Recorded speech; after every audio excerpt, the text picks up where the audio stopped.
Fala apaixonáticos, apaixonáticas e demais cineespectadores. Vocês gostam de estudos de personagem? Então fiquem aqui já vamos conversar sobre mais um. Meu nome é Pedro Santana e você está assistindo Abaixo da Crítica.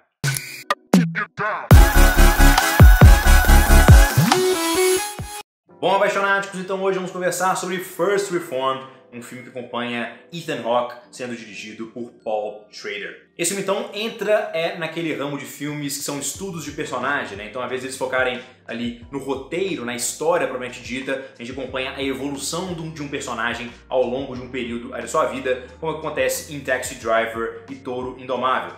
E essa minha comparação não é de graça, já que o Paul Schrader também escreveu Taxi Driver e Touro Indomável, mas dessa vez ele retrata a história de um reverendo, de um padre que está ali na igreja mais antiga dos Estados Unidos, a igreja chamada First Reformed, que já existe há 250 anos, e com a vida dele entra um pequeno turbilhão quando ele tem que resolver esse evento de celebração de 250 anos da igreja, ao mesmo tempo que ele está tentando ajudar um casal que frequenta a sua paróquia. Diferentemente então de Taxi Driver e Raging Bull, esse filme acompanha muito mais uma figura heróica, né, desse padre interpretado por Ethan Hawke, que está lidando com diversos conflitos internos. O que é diferente, por exemplo, de Taxi Driver e Raging Bull, que a gente tem um anti-herói e um antagonista, basicamente, que tem qualidades aí interessantes a serem exploradas e boas intenções às vezes. Então, são personagens que a gente não consegue desviar o olhar deles, apesar de eles não serem necessariamente aqueles que a gente está torcendo dentro da história.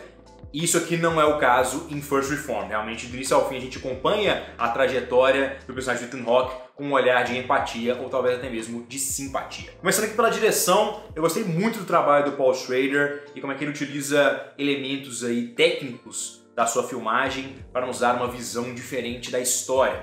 O que eu quero dizer com isso? Aqui a gente usa um aspect ratio, né? Um aspecto de filmagem bem quadrado, assim, aquele quase 4:3, que me lembrou inclusive o filme A Ghost Story do ano passado, eu gostei bastante. Então o filme é mais claustrofóbico, é mais fechado, parece que a história é mais fechada e reflete um pouco da personagem do Ethan Hawke, um personagem que é mais fechado, mais reservado, misterioso. Da mesma forma, o filme aposta muito em tomadas paradas, fixadas em tripé, que deixam o filme com uma cadência um pouco maior, um filme com um ritmo mais lento, mais mesmo assim, um tanto quanto implacável. E também uma coisa que eu gosto muito é que ele mistura bastante a filmagem mais objetiva, né, distante da ação, com a filmagem um pouco mais subjetiva, filmando ali a cara do Ethan Hawke, depois filmando um close-up em outra pessoa, como se fosse ali uma filmagem da conversa em si, e isso é brilhantemente usado em conjunto com uma técnica muito interessante de narração pontual, que basicamente faz um monólogo interno do personagem de Ethan Hawke.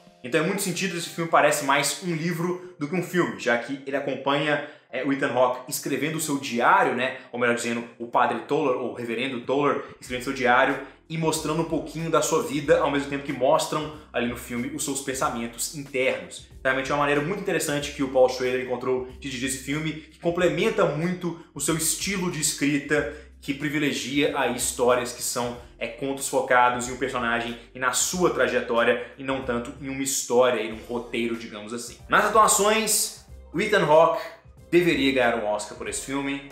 Não vai acontecer, muito provavelmente, mas que deveria, porque realmente é uma performance visivelmente complexa, que o Ethan Hawke ele tem um turbilhão de emoções passando dentro dele, um turbilhão de conflitos que são escondidos por uma fachada rígida e misteriosa e extremamente honesta. Então realmente é um negócio muito interessante como é que o personagem do Ethan Hawke vai deixando resquícios da sua personalidade, resquícios dos seus conflitos aparecerem ao longo das suas conversas, mas isso nunca passa de um olhar, ou de um gesto, ou de uma fala mais incisiva, e nunca entra em uma espiral ao longo da narrativa. Realmente são pequenos momentos que te mostram realmente quem é essa personagem do Ethan Hawke, como é que ele é um cara muito complexo, um cara que está lidando com uma bagagem muito forte. Realmente muito interessante como é que ele retrata esse personagem do reverendo Toller, e ele é muito ajudado também por outras performances ao longo do filme, especialmente da Amanda Seyfried, que faz uma personagem muito doce, ingênua e que está buscando aí uma figura de poder na sua vida para melhorar uma situação que ela está vivendo complicada com seu marido. Então faz muito sentido essa dinâmica dela junto com o reverendo Toller, e os dois personagens se ajudam bastante, os dois atores se ajudam bastante, melhor dizendo, nas suas atuações. Realmente eu achei a atuação aqui do Ethan Hawke fantástica. No roteiro, como eu já disse algumas vezes, esse filme acompanha uma trajetória muito específica, que é o conflito interno de um religioso. E esse é um dos poucos filmes que lidam com essa questão da religião de uma forma um pouco mais filosófica, um pouco mais séria. Me lembra aqui um pouquinho dos filmes do Ingmar Bergman, né, que tratavam muito com esses temas de religiosidade e espiritualidade. Filmes como O Sétimo Selo, por exemplo, que é bem literal nesse sentido de como ele trata as dúvidas que as pessoas têm perante a religiosidade. Realmente é um tema que eu particularmente acho fascinante e que é muito exponencialmente levado às suas últimas consequências quando é um religioso ter esse tipo de conflito. É um religioso que não sabe se Deus existe ou não, se Deus vai perdoar a gente ou não, entre diversos outros conflitos teológicos e filosóficos. Então realmente é uma jornada muito interessante que é explorada a partir da escrita do Paul Schrader e da Schrader, não Schrader, e liderada pelo Ethan Hawke, e realmente nos dá uma carga emocional muito forte, e é um filme que te deixa pensando sobre ele vários momentos e dias e semanas depois de você ter visto ele. Inclusive eu tô pensando nele até agora, eu vi ele tem uns 4, 5 dias, então tô muito impactado pelo filme. Em geral é um filme que me marcou, cara, assim, é engraçado porque não sou tão fã assim de Taxi Driver e de Toro Indomável. São filmes que eu reconheço o mérito e reconheço que são excelentes filmes, mas não me pegaram. São filmes que me impactaram, assim, que entraram na minha lista de favoritos, nem nada do gênero. São filmes que eu reconheço como bons produtos do seu tempo, como filmes muitíssimo bem dirigidos pelo Martin Scorsese, muito bem editados, mas não são filmes que ficaram comigo. E essa é a minha impressão que eu senti, é que First Reformed vai ficar comigo. Então talvez, se você tem me acompanhado no Twitter, você já saiba que depois de 2 anos, sem dar nenhuma nota máxima, First Reformed eu zero nota 10 em 10.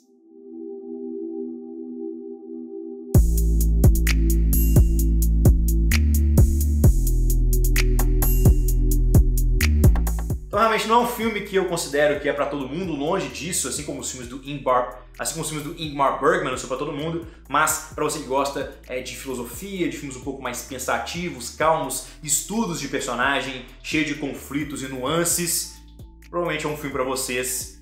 Não é pra todo mundo, mas com certeza foi pra mim.